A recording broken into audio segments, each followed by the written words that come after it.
Hey everyone, this is Jim Morrison, and today we're going to start a new series. It's called JavaScript Simplified. Now in JavaScript Simplified, for our first one, we're going to talk about the type of operator. Now in the JavaScript type of operator, it's pretty neat because you can actually validate the data type of your operand. Now some of you may be asking, what is the operand? The operand is the returned value in a function or expression in general. So you can actually find out whether or not you've been passed a string, a number, a function, an object. So we'll go more into that as we type out into the code. So let's get to that. So today we're going to go ahead and start on CodePen.io, which is a social development website which allows front-end developers to create custom HTML, CSS, and JavaScript code and share it with other front-end developers, and you can get their hearts or comments on the project that you've created. To start, we'll go ahead and do create and then new pin. Now we're not going to need the HTML or CSS editor, so we'll minimize that and bring up our console. We're going to go ahead and define a variable here. We'll do test case. We'll give it a numeric value to start with. Then we'll do a console.log. We're going to do a type of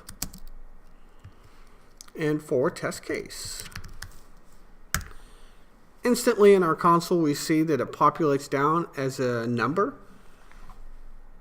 Now this can work for a number of different types.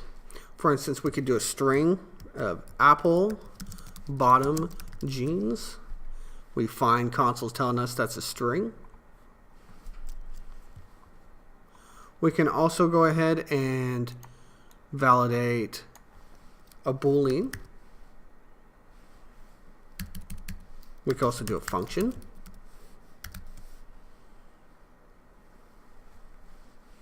So there's a number of different data types that we can figure out on our variables, and this is useful for passing it off to a conditional statement or validating that data type in a sense.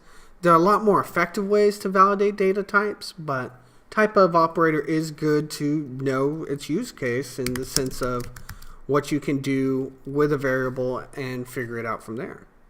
So in our console we find that new date is coming back as an object. We can also skew it and create another one which is undefined by trying to do a type of a undefined variable. How about robots? There's our undefined. And finally, we can also do put our test case back here. We could do a symbol validate through symbol. We'll do an iterator. And right there in our console, it comes back a symbol. So overall, type of operator is one of the basic JavaScript operators to know its function and use case. But I don't find that I personally use it all that often. But it's always good to know the tools that are in your tool belt. Wanted to give you guys a quick thank you for watching the type of JavaScript operator, our officially second video. Moving forward for 2018, I'm looking forward to providing more content related to development insights, development tutorials, and more development focused interviews. If there's anything that you guys would particularly love to see, make sure you leave a comment below. Don't forget to like and subscribe. And thanks for watching.